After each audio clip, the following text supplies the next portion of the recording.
This is Gado News. Senate Committee on Health visited NAFDAC and they have promised to support clinical trials for herbal medicines.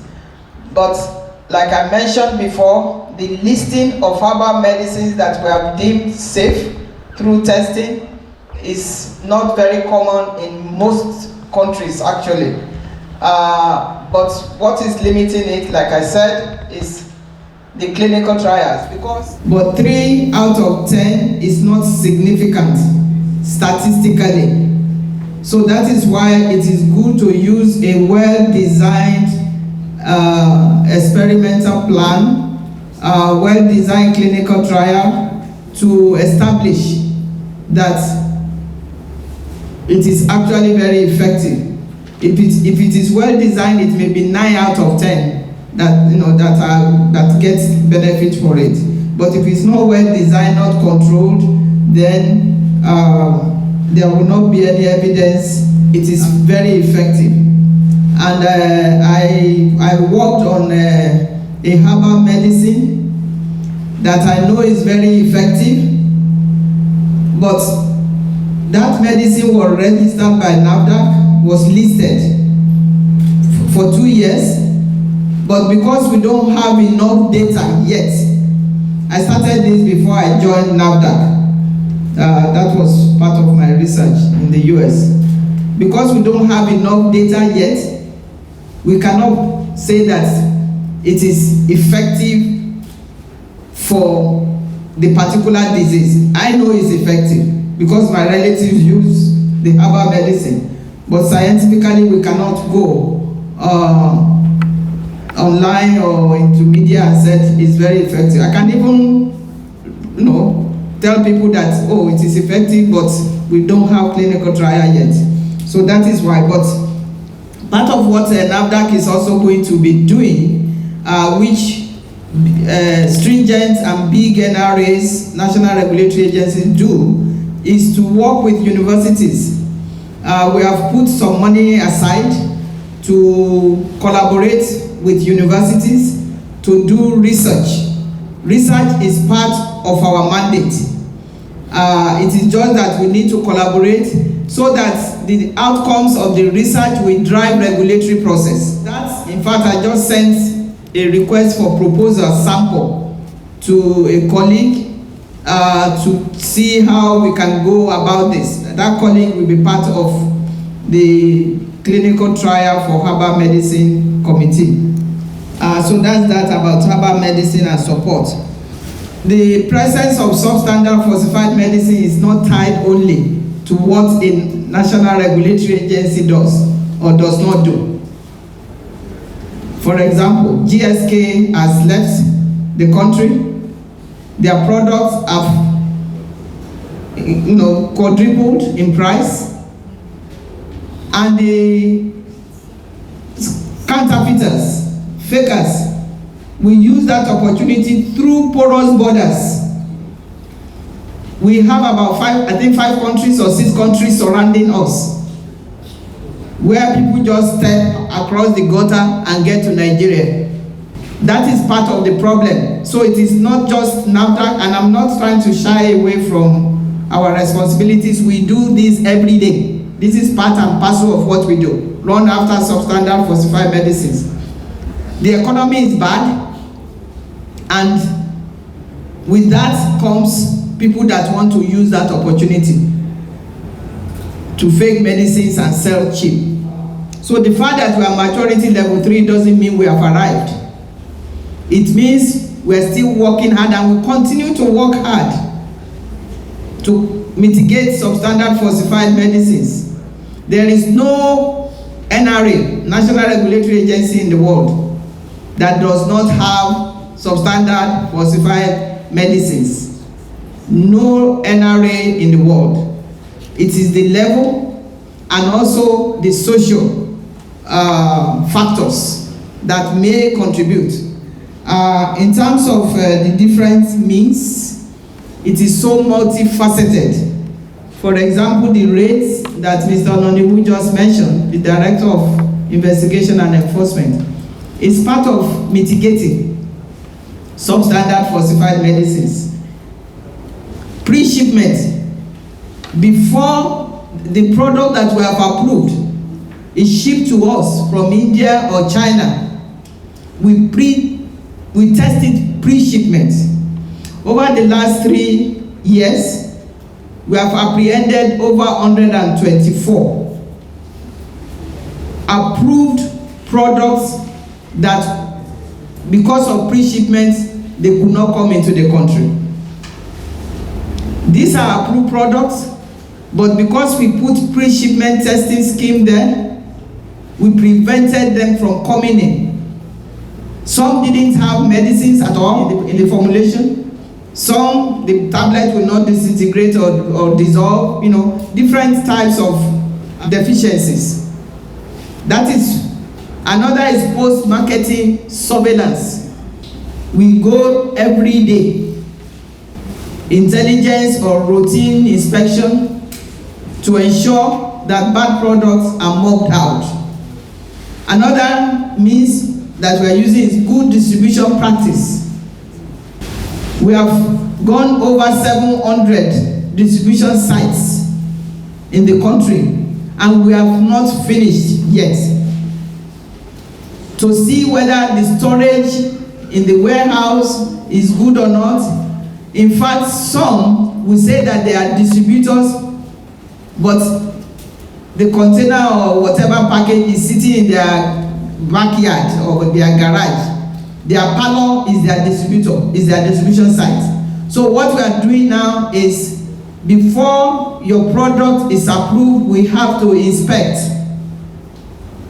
the distribution site, because bad storage also contributes to bad medicine or to substandard medicine. Awareness, very, very important. We go every week in and out, either for food or drug or whatever regulated product on NAFDAC and your health, to educate our public. About 50% of Nigerians are illiterate.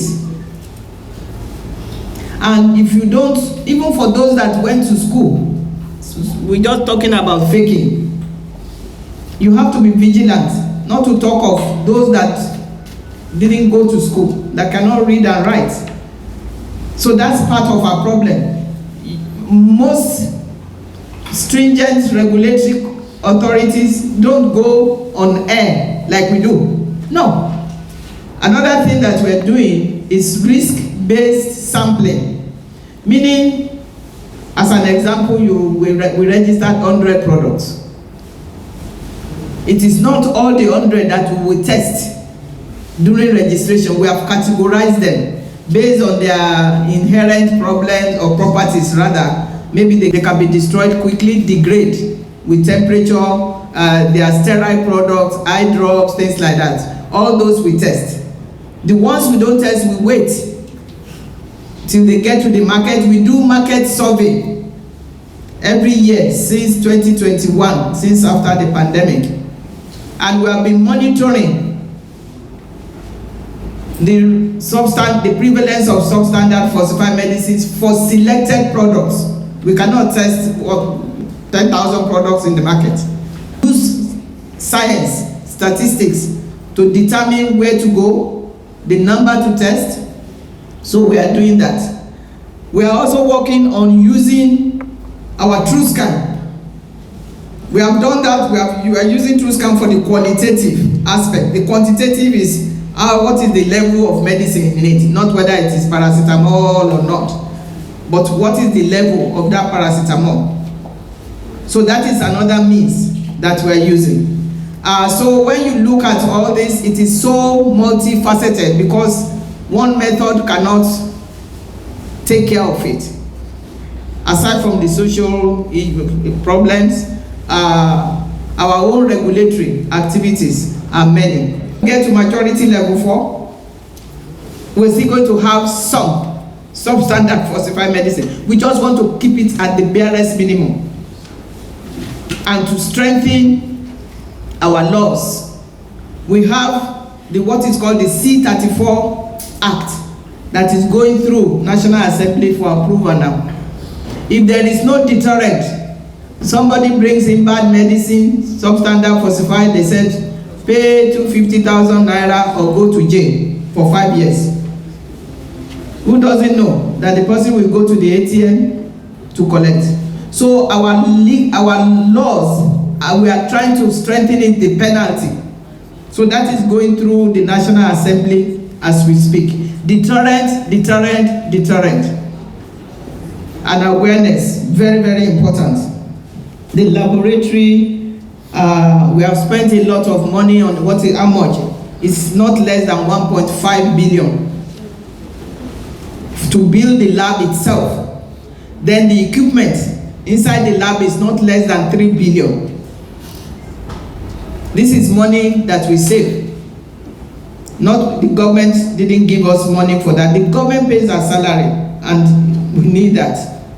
But other things, we have to put the monies together in order to be able to buy what we need.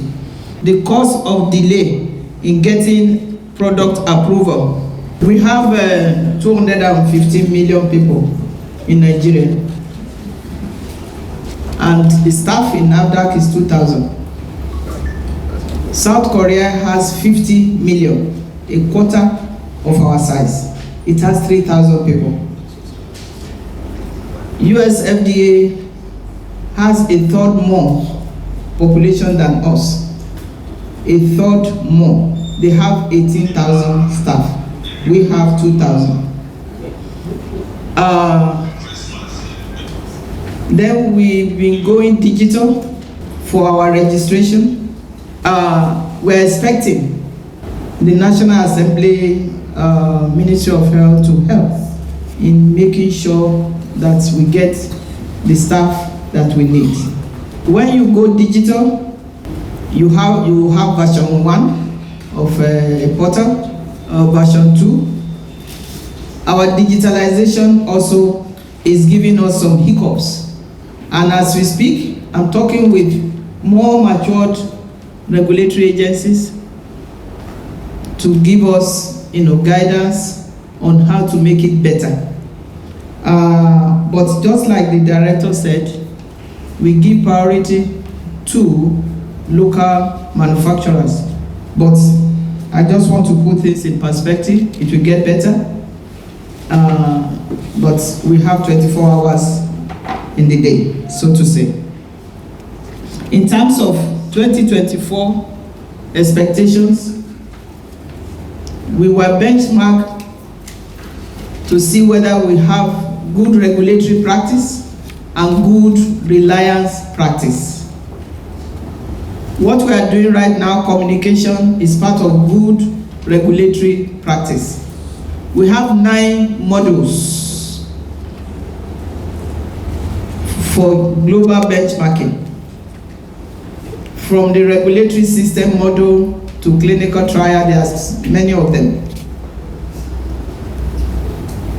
We are going toward maturity level 4.